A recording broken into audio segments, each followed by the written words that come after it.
So I want to talk about the Texas shooting that occurred at an elementary school that killed at least 19 children and 2 adults. First off, I just want to say that I give my prayers out to those families that are experiencing what is probably just an unimaginable pain and trauma that nobody should have to go through, having their young children in elementary school being taken away from you so early. That's just very, very horrible, and I would not want to wish that on anybody. So just definitely keeping them in my prayers and wishing them the best. I'm not here to provide any commentary on the politics of the situation in regards to like gun control, but I did want to use this opportunity to explain how we can use empathy as human beings and really feel for those who were affected in this tragedy.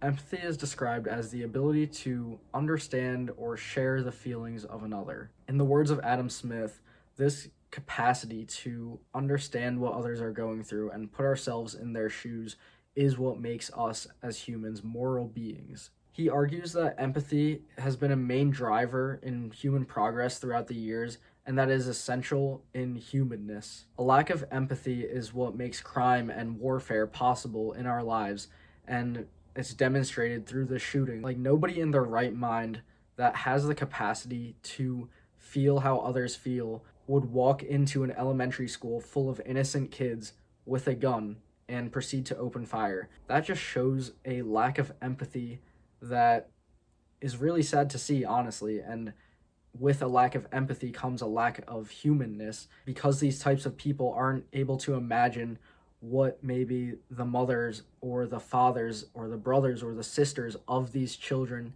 that have been struck by tragedy are even feeling. So on the other hand, empathy enables us as humans to expand our circle of concern and allows us to consider the problems that other people are facing, even though they're not directly in front of us. So while we can't see the direct conflict of the war in Russia and Ukraine going on directly in front of us, there aren't missiles or rockets going off outside of our windows, thankfully, but we as humans are able to put ourselves in those shoes, maybe not to the extent that we've been there personally, but we can imagine to some extent how that would be an awful situation. And we know as humans that that experience is not right and should not be something that other people are being put through. Likewise, when we talk about this Texas shooting, while it didn't occur right around the corner or in our own home, we do recognize that people are feeling this tragedy and people are impacted immediately by this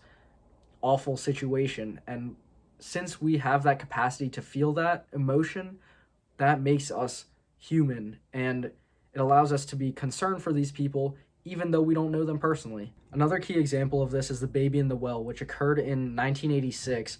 And while I was not alive for this, and maybe you watching this weren't alive back then either, but a baby fell into someone's backyard well in Texas back in 1986, and her face was plastered all over the television if you were around to see that.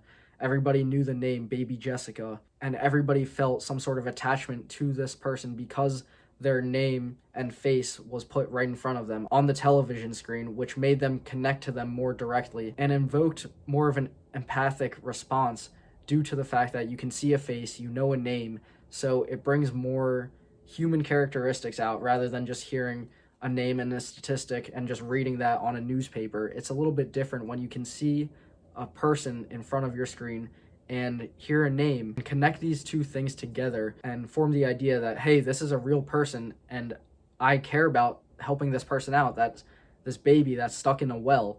We need to get her out. And there was a lot of publicity around this emergency and dire event, which leads you to believe, like, why is there not the same response to like the thousands or millions of kids starving in Africa without food or water or shelter? And this is due to the identifiable victim effect, where if you're able to put a name and a face and connect this to an actual person rather than a statistic, like this number of people or this percentage of people are dying every single day due to starvation, that statistic doesn't invoke as much of an emotional response as seeing a name connected to a face. That's why it's important to utilize empathy as a human being. And it's not that you have to treat every single person around this globe as a member of your immediate direct family, but you just have to keep in mind and recognize that these people around the world who are affected by certain tragedies, that their lives have the same value as those who we love. Always remember to use empathy, because that is part of what makes us human, is the ability to see ourselves in other people's shoes and just expand our circle of concern. Thanks for watching. I'll see you next time.